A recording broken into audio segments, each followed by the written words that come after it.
both in Arabic on the big right side of the screen and here. Down to you, you got the money.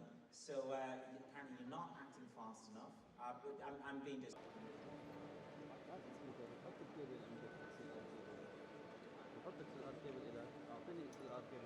Excellency Dr. Sultan Al-Jaber. Thank you very much.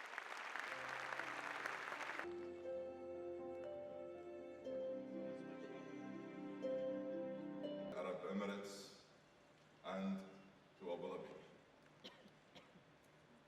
I thank you.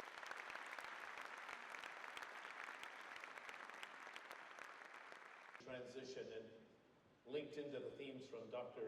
Sultan Al-Jaber. But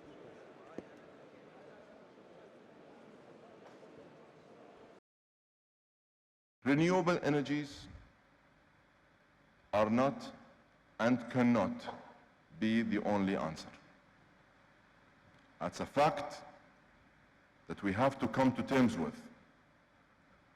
There are more than 5,000 cement, steel, and aluminum plants in the world today that together make up more than 30% of global emissions. None of them can run on renewable energy alone. We need to get serious about carbon capture technologies.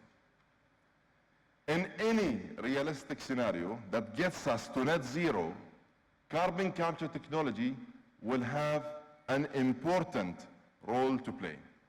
Without it, the math just doesn't add up. Cost remains the main barrier, and we need policymakers to incentivize technology companies to help commercialize all kinds of carbon capture, from storage to direct air to mineralization.